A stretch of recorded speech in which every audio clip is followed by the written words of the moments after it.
কিরে, আলুর দম হয়েছে? এরপরে তো আবার লুচিগুলো ভাজতে হবে। খোকা যে এক্ষুনি এসে পড়বে। আরে না গো ঠাম্মা, তোমার ছেলের আসতে এখনো অনেক সময় বাকি, এখনো 4 ঘন্টা বাকি। বাবারে বাবা, ছেলের জন্য বুঝি বুড়ির তরই সইছে না। কি করে সইব বল? সেই কবে বিদেশে গেছে কাজ করতে, 5 বছর হয়ে গেল। কতবার বলেছে মা আমি আসছি, কিন্তু আসেনি। আচ্ছা ঠাম্মা, তোমার ছেলে বুঝি বিদেশে খেতে পায় না? কেন খেতে পাবে না কেন? না, ওই ছেলের জন্য আলুর দম, লুচি, ছোলার ডাল, ইলিশ মাছের ঝোল, ভাত এত কিছু রান্না করছো, তাই জিজ্ঞেস করলাম। পাগলি মেয়ে, সে তো করতেই হবে। আমার ছেলে আসছে, এটা কি আর 4টিখানি ব্যাপার? অবশ্য তুই এখন এসব বুঝবি না। যখন তুই মা হবি, তোর কোল আলো করে একটা ফুটফুটে বাচ্চা আসবে, তখন বুঝবি। দূর, আমি বিয়েই করব না। থাক, ও বিয়ের আগে সবাই এরকমই বলে। আচ্ছা, তাহলে কি আপনিও বিয়ের আগে এরকমই বলতেন? আমি?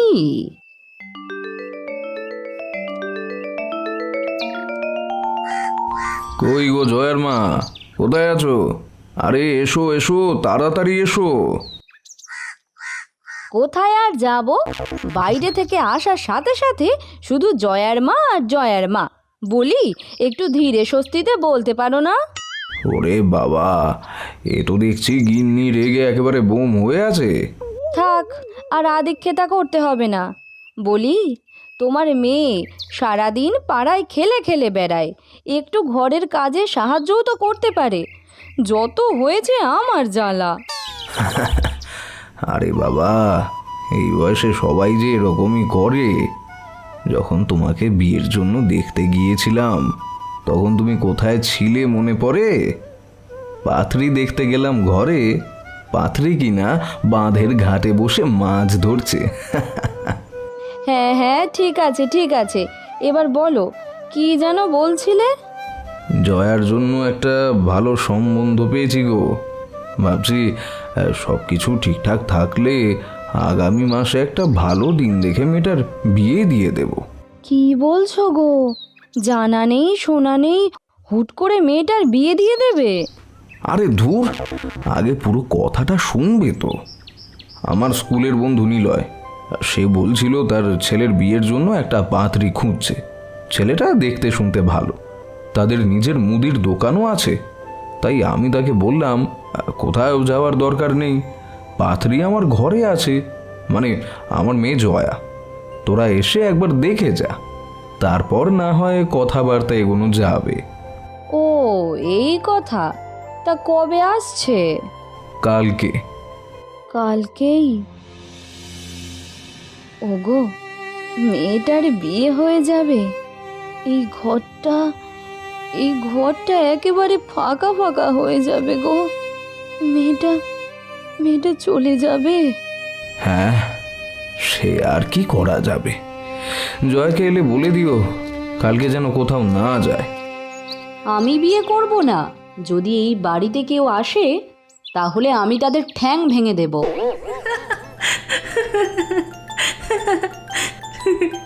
ঠ্যাং ভেঙে দেব? ও ঠাম্মা, কটা ঠ্যাং ভেঙেছিলে গো? দূর পাগলি, ওরকম হয় নাকি? তার পরের দিনই আমার শ্বশুর মশাই, শাশুড়ি মা, মামা শ্বশুর আর তোর দাদু আমাকে দেখতে এসেছিল। বুঝলি লক্ষ্মীকান্ত, তোর মেয়েকে আমাদের সকলের খুব পছন্দ হয়েছে। সে তো বুঝলাম, কিন্তু আমি কোনো পণ দিতে পারবো না, এ আমি আগে থেকেই বলে রাখলাম। হ্যাঁ, পণ? আমার কি মাথা খারাপ? এত সুন্দর লক্ষ্মীর মতো মেয়ের জন্য পণ নিতে যাব? আমার তো মনে হয় আমাকেই উল্টে পণ দেওয়া দরকার।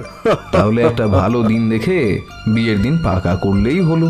আমি ভাবছিলাম আজকেই দুজনের বিয়ে দিয়ে আমার বৌমাকে আমাদের সাথে নিয়ে যাব। ঠিক আছে, তাহলে একটা পুরোহিত ডেকে আনি।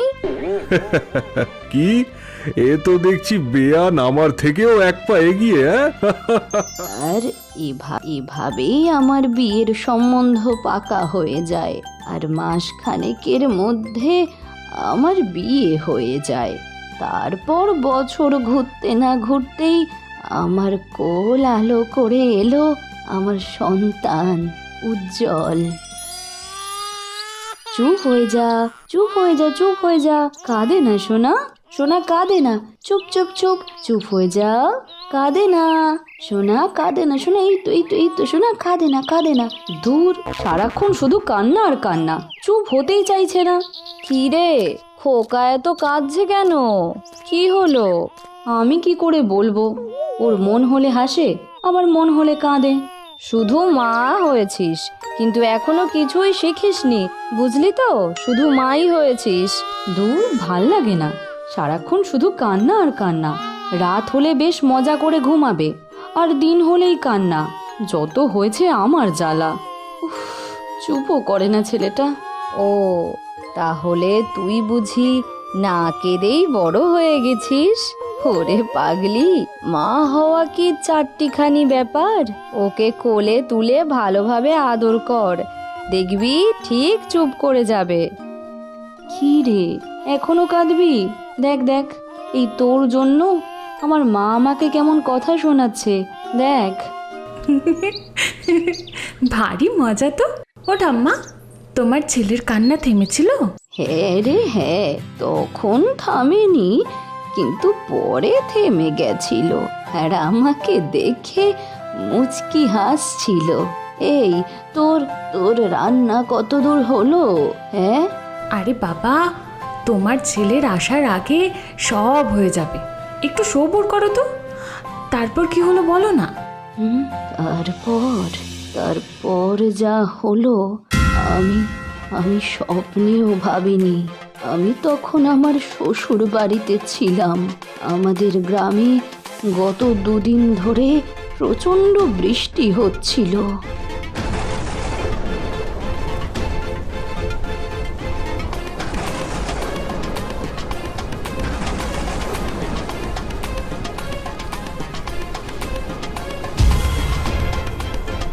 বৃষ্টির কারণে আমাদের জীবন থেমে গিয়েছিল, সব কাজ বন্ধ হয়ে গিয়েছিল।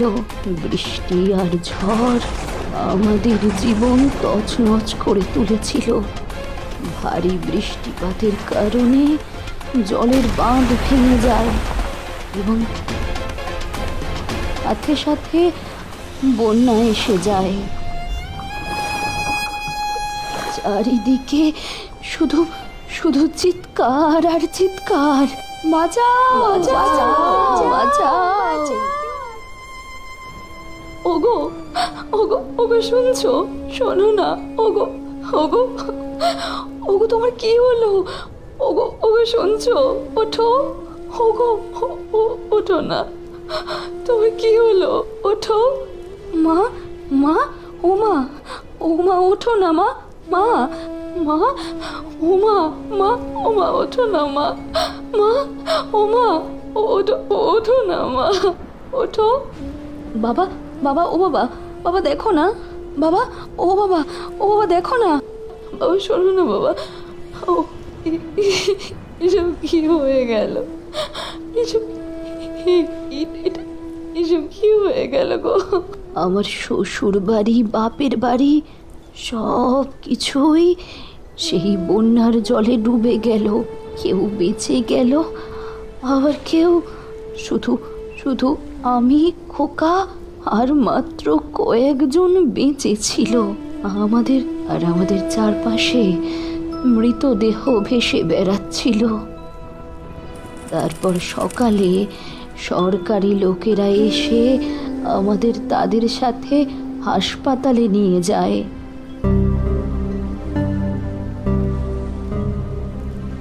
আমার বাঁচার ইচ্ছে ছিল না, তাই আমি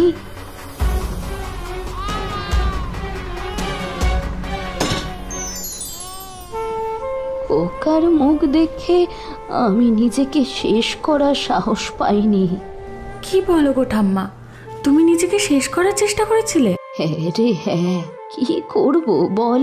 তখন যে চোখের সামনে সব অন্ধকার হয়ে গিয়েছিল। ভাগ্যিস তুমি কিছু করনি। হ্যাঁ গো ঠাম্মা, তারপর তুমি কি করলে গো? তারপর কয়েকদিন পর আমাদের হাসপাতাল থেকে ছেড়ে দেওয়া হলো। আমরা সরকারের কাছ থেকে কিছু আর্থিক সহায়তা আর রেশন পেলাম। আমি আমার ভেঙে পড়া শ্বশুর বাড়িতে গেলাম। সেখানে গিয়ে আমি নিজেকে আটকাতে পারিনি।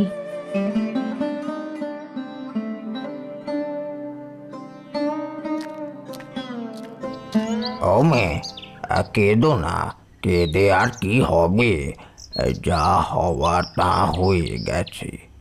কাকা বাবু, আমাদের সাথে কেন এমন হলো? সবই কপাল, বুঝলি মা, সবই কপাল। আমার জোয়ান ছেলেটা মরে গেল, ভগবান আমায় কেন নিয়ে গেল না?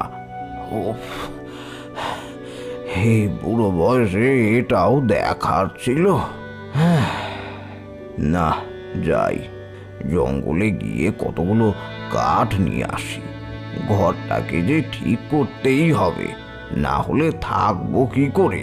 কাকা বাবু, আমিও আপনার সাথে যাব। যাবে? অবশ্য তোমারও যে একই অবস্থা, না গিয়ে কোনো উপায় নেই। ঠিক আছে, চলো।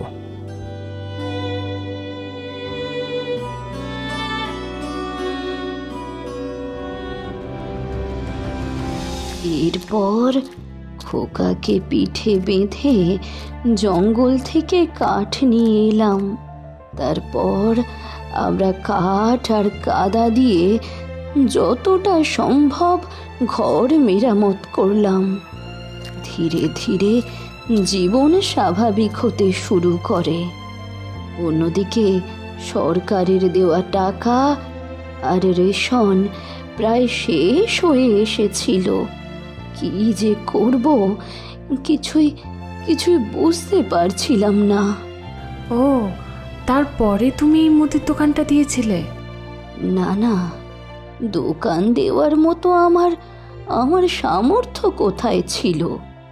সেই সময় শুনতে পেলাম আমাদের গ্রামে বাকি একটা ড্যাম তৈরি হবে এবং সেখানে কাজ করার জন্য লোকের প্রয়োজন। তাই আর বেশি না ভেবে সেখানে কাজে লেগে পড়লাম।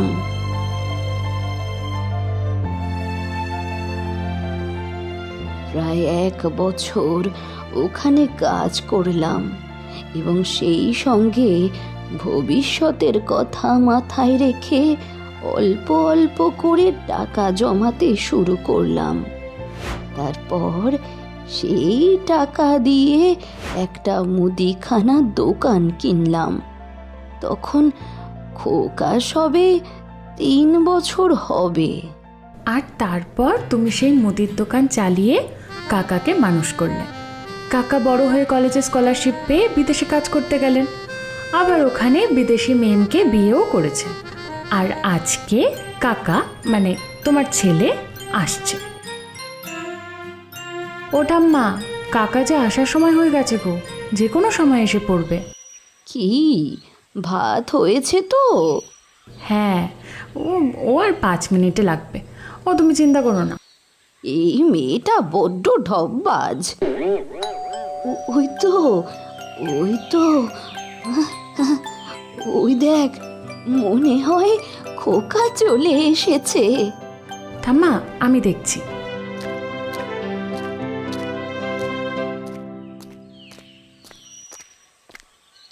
ঠাম্মা কোথায়? ভেতরে আছে। কেন? ওনার ছেলের কালকে একটা চিঠি এসেছিল, মাথা থেকে একদম নেমে গেছিল, দিতেই ভুলে গেছি। এই নাও, ঠাম্মাকে দিয়ে দাও। ঠিক আছে।